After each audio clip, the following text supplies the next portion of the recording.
Nagsabog na naman ng katangahan itong mga online loan apps agents. Pagkatapos yung OLA, hindi pa registered o wala rin sa list of unrecorded, wala pa sa list ng recorded online loan platform ng SEC.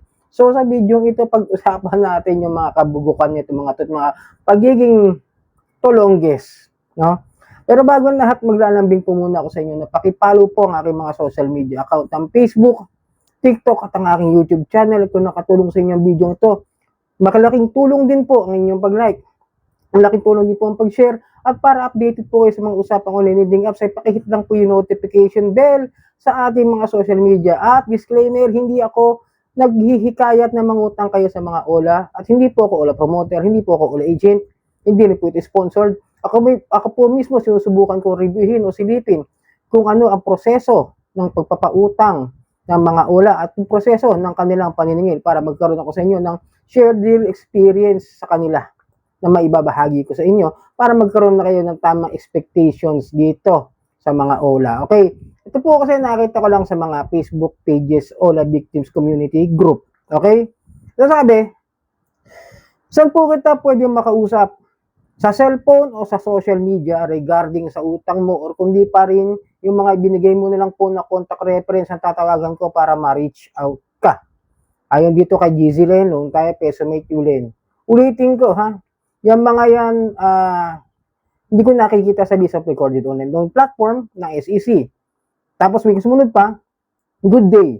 If payment will not be made before 1 p.m., your account will be forwarded in CIC or Credit Information Corporation to blacklist your name in all private and government financial institution, company, especially SSS, Pag-ibig, PhilHealth. So your name have a bad record and you get loan in other financial institution. Ito pa malapit din, no? Still waiting ng head management payment mo today dahil automatically ipo-pull out na namin ang pangalan mo sa CIC for bad record and blacklisted sa SSS, Pag-ibig, PhilHealth, and GSIS. Okay? Tapos, meron ka pang chance na magbayad bago mag 1 p.m. upang hindi masira ang pangalan mo. Ang lupit talaga nito si GC Len, ano? Hindi na po ba talaga magbabayad? Mag-skip tracing na po kami sa FB nyo. I-comment namin sa FB nyo sa bawat post ng FB friends nyo. Gagawan din namin kayo ng group chat para doon singilin mga FB friends mo. Namin nakaharang. Okay. So, yun to, no?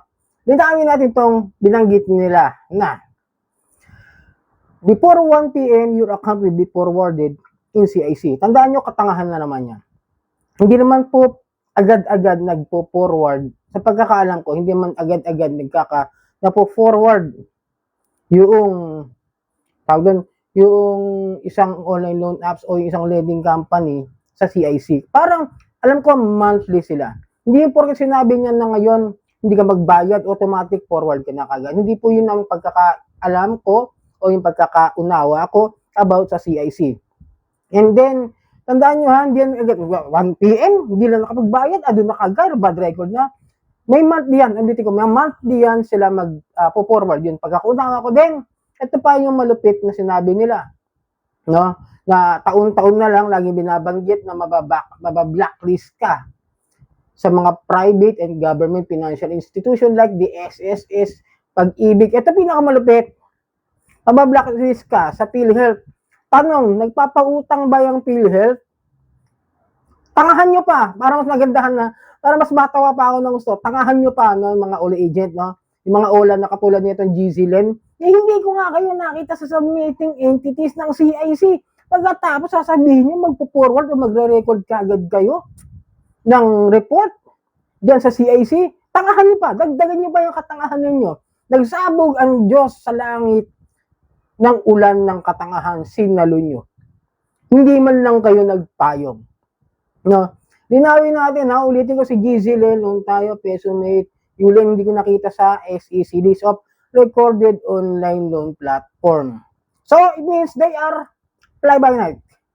Illegal. Yun lang po masasabi ko. Then, illegal din sila sa sinasabi nilang CIC sila.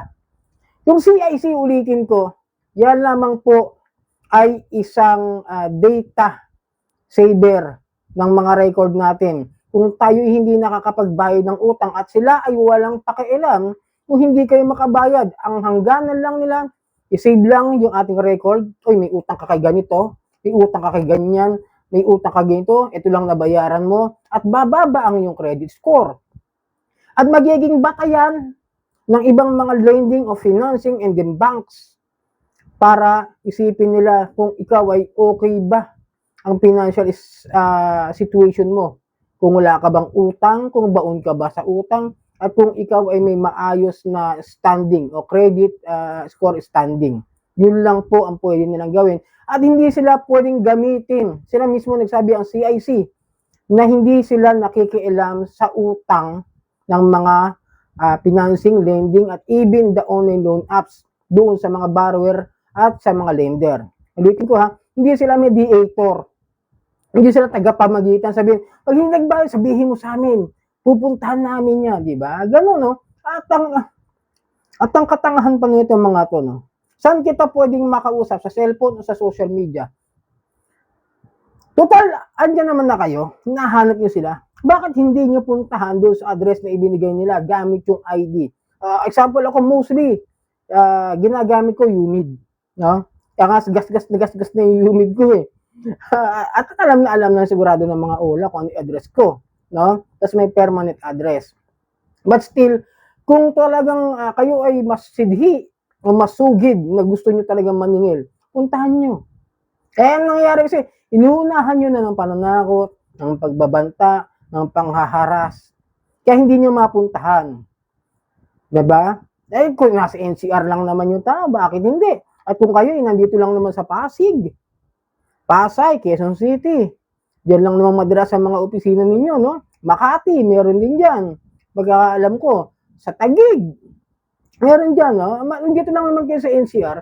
If you really want to settle the obligation of the borrower, puntahan ninyo para makapag-settle kayo ng legal. Kaya hindi kayo binabayaran, ulitin ko, no? Hindi ako sang-ayon doon sa mga farmer. Eh, syempre, ang nagiging dahilan ko bakit nagiging mga farmer din yung mga yan is dahil sa ginagawa ninyong pambabalasubas. Tawagin natin na, huwag matakot. Pero may mga tao at mayroong mga individual na hindi kaya yung mga ginagawa ninyo. Lalo pag pinupost sa social media. Even though na ako, ulitin ko sa inyo ha, it's up to you kung ano yung ano nyo sa inyong sitwasyon.